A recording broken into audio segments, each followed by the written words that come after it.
मैं खुशी और आप देख रहे हैं लाइव हिंदुस्तान 24। आइए नजर डालते हैं आज की बड़ी खबर। सबका हृदय से शुक्रगुजार भी।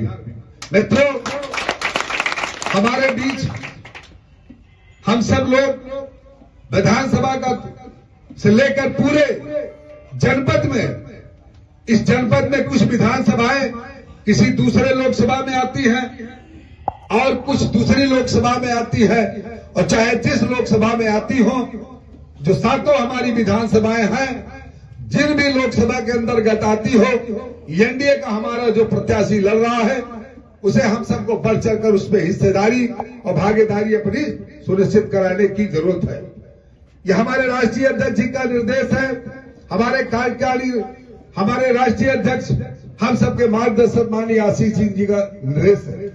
उन्हीं का निर्देश लेकर, बहन अनुप्रिया पटेल जी का निर्देश लेकर आज लगातार कई 12-14 दिन से बुंदेलखंड से लेकर अवध होते हुए आपके पूर्वांचल में आने का अवसर मिल रहा, और उसी बीच आपके बीच अभी गोंडा के बाद आपके बीच बहराइच आने का अवसर मिला है।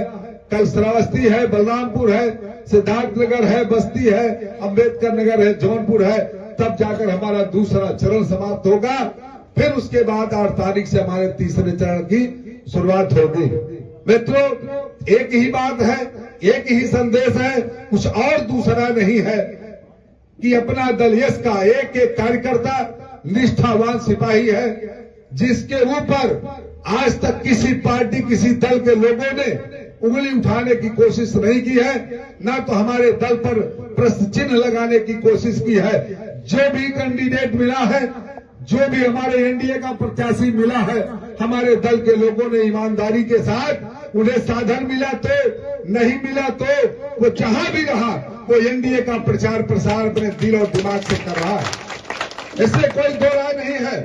ये मुझे भी इस बात की पीड़ा है, कई जनपदों में इस बात को सुनने को मिल रहा है कि अपना दल का हमारा कार्यकर्ता काम करता है, परंतु भारतीय जनता पार्टी के प्रत्याशी या एनडीए के प्रत्याशी हमारे दल को पूछने का भी काम नहीं करते। यही नहीं, ऐसे कई लोकसभा क्षेत्र हैं जहां एनडीए के प्रत्याशी हमारी नेता की फोटो भी लगाना उनको लाजमी नहीं नजर आता है या आवश्यक नहीं नजर आता है। राष्ट्रीय अध्यक्ष की फोटो, ये एनडीए के जो भी उसके आयोजक संयोजक भारतीय जनता पार्टी के राष्ट्रीय अध्यक्ष जेपी नड्डा जी का भी आह्वान है कि एनडीए का प्रत्याशी चाहे उत्तर प्रदेश हो चाहे कोई भी प्रदेश हो, जितने दलों का गठबंधन है, सभी राष्ट्रीय अध्यक्षों की फोटो उस पंपलेट में होनी चाहिए, बैनरों में होनी चाहिए, मंचों पर दिखनी चाहिए।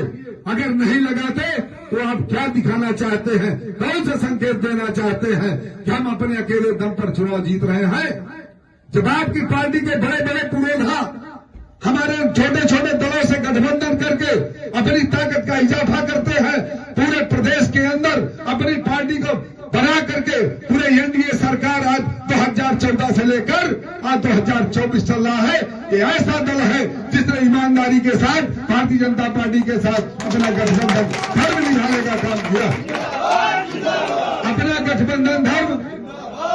गठबंधन धर्म निभाने में कहीं भी कोई कसर नहीं किया, बाकी रहिए। हमारे कार्यकर्ताओं का ये उद्देश्य है। हम जिस तरह से छोटे दल के लोग हैं, हम लोग अपने बड़े भाई को बड़े भाई के रूप में मानते हैं, लेकिन कहीं कहीं हमें सम्मान नहीं मिलता, कहीं कहीं हमारे कार्यकर्ताओं को सम्मान नहीं मिलता, तो निश्चित है उनके मन में पीड़ा होती है।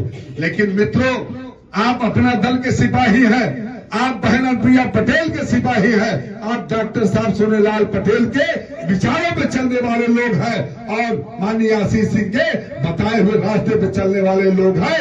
आपको जितनी भी दुख और पीड़ा मिली, चाहे 2014 रहा, चाहे 2017 रहा, चाहे 2019 रहा, चाहे 2022 रहा, और 2024 आपके सामने खड़ा है। आपने अपने दुख, अपने स्वार्थ, सारे हर चीज को छोड़ करके आपने एनडीए गठबंधन का साथ देने का काम किया है, और हमारा एक एक कार्यकर्ता आज एनडीए गठबंधन के साथ एकदम से दमदारी के साथ लगा। इसमें कोई दो राय नहीं है, इसलिए कि हमारी नेता का जो आह्वान है हम सबके लिए सर्वमान्य होता है। एक उनकी आवाज हम लोगों को आगे बढ़ने के लिए प्रेरित करती है। हम ऐसे सिपाही हैं, ऐसे दल के सिपाही हैं, ऐसी पार्टी के सिपाही हैं जहां पर हमें कोई उंगली नहीं उठा सकता, हम पर प्रश्न चिन्ह नहीं लगा सकता। अगर गलती हुई होगी तो एनडीए के उसी प्रत्याशी की होगी, तब हमारे कार्यकर्ता पर कोई बात आई निश्चित है। अभी यहां पर, अभी यहीं पर चाहे बहराइच की लोकसभा हो, चाहे गोड्डा की लोकसभा हो, चाहे अयोध्या की लोकसभा हो, चाहे अंबेडकर नगर हो, चाहे सुल्तानपुर हो, लेकिन मित्रों हम लोग ईमानदारी से गठबंधन धर्म का पालन हमारा एक एक कार्यकर्ता कर रहा है। चाहे उसे साधन मिले, असाधन उन्हें देना चाहिए कि क्यों नहीं देना चाहिए, मैं उन भारतीय जनता पार्टी के लोगों से भी जानना चाहता हूं। इसलिए कि अगर हमारे 7 विधानसभा है और 2 लोकसभा या 3 लोकसभा में हमारा जिला आता है बहराइच, तो प्रत्येक विधानसभा को एक एक गाड़ी कम से कम दे देनी चाहिए थी। इसलिए कि 13 मई को ही मतदान हो जाना है और 11 मई की शाम को मतदान या प्रचार बंद हो जाएगा। अगर 11 की शाम को मतदान का प्रचार बंद हो जाएगा, प्रचार प्रसार रुक जाएगा। अब आज की तारीख क्या है? आज की तारीख 1 है। यानी कुल मिलाकर गिन करके मात्र 10 दिन बचा। आखिर कब देना चाहते हो आप संसाधन, कब करना चाहते हो? और कल अगर आप नहीं देंगे, जब आपका भाजपा का कार्यकर्ता एक एक बिना साधन के घर से नहीं निकल रहा है, जितने पुराने अध्यक्ष पूर्व से लेकर 4-4 वर्षों के अध्यक्ष सबको गाड़ियां दी जाती है, उनके सेक्टरों में दी जाती है, जोन मंडलों में दी जाती है, सभी उनके शक्ति केंद्रों में दी जाती है, तो कम से कम हम सहयोगी दल हैं, हम अपेक्षा करते हैं, हमारा कार्यकर्ता अपेक्षा करता है कि हमारे जिले के पदाधिकारियों को गाड़ी दी जाए, और नहीं अगर दी जाए तो कम से कम